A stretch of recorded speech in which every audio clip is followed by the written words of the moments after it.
2017. It's an honor to be able to do this. I cannot say that enough. This is why we did this theater. If Merle ever had a doubt that Bakersfield didn't like him, I hope he knows now, because we all loved him. We've all been learning his music, and we've got some great guests to bring out here right now to celebrate Merle Haggard.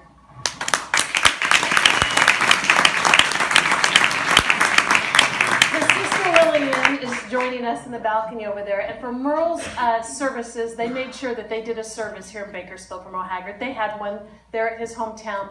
Especially for us, they had this here. She requested two of these gentlemen to come up and sing just for Merle Haggard's service. Please put your hands together, Mr. Ed Shelton, Mr. Bruce Cox.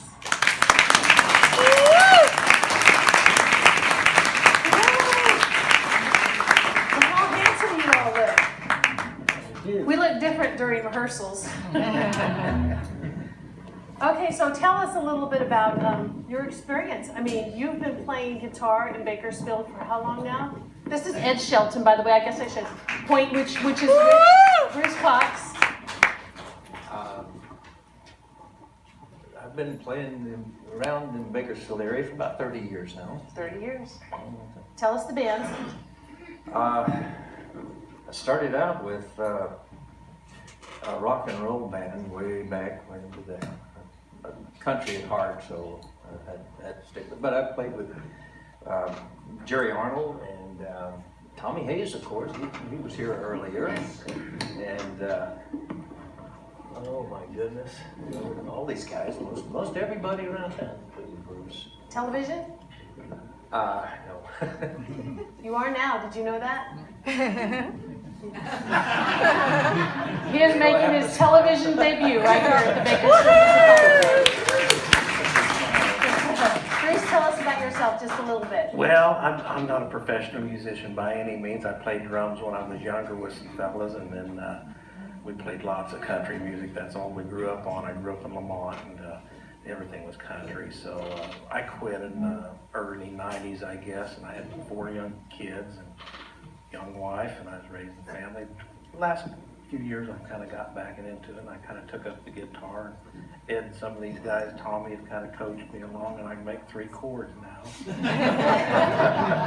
Well, but you guys sang from Merle Haggard's service. Do you know how many artists would love to be able to do that? Do you know how many How did that happen? Do you know how many gray hairs I got over there? Yeah. Thank you, Lillian. What an honor that was.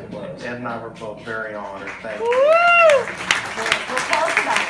How did you get asked to do that? Did she call you on the phone? Did Jim do it? Well, Lillian sent word by messenger to another young lady, Donna Sharman, out here, and she met me and my wife for dinner one night in our case, and she come in there, and we was sitting at having a little dinner in the bar, and she told me that, you know, I actually fell down and had a heart attack. Oh, Mom, I can't do that. I just can't do that. Oh, yeah, you can't. It'll be fine. So, well, anyway, we got through it. It was that's wonderful. very cool. It's wonderful. That's what. How about, what was the name of the song? The song? Well, I did one of Merle's songs called Cabin in the Hill, and Bruce did one called What Will It Be Like? Well, how about you do one of those for us? What will it You be guys like do to that be together there? for us? Yeah. Okay, Merle let's do this. wrote lots and lots of beautiful gospel songs. A lot of people don't know that, but if you start researching it, there's just tons and tons of beautiful gospel songs. He was quite a guy. Right, Oh, he has a full gospel album, right? Yeah. I'll never forget the first time I met him. Well, the only time I ever met him, as a matter of fact, I was playing in a house band over in Pismo Beach, a place called Harry's. And, there was a friend of his named Wynn Stewart, you probably yes. heard of him, Oh, yes. was headlining there that night, and Wynn was in the middle of a song. It's called "It's Such a Pretty World Today." You probably heard of that song. Mm-hmm. And if you can imagine a honky tonk with all the background noise and everything, and the people dancing and everything, and right in the middle of the song, everything went totally silent. It was an eerie feeling. And we turned around, and there was Merle walking in the door.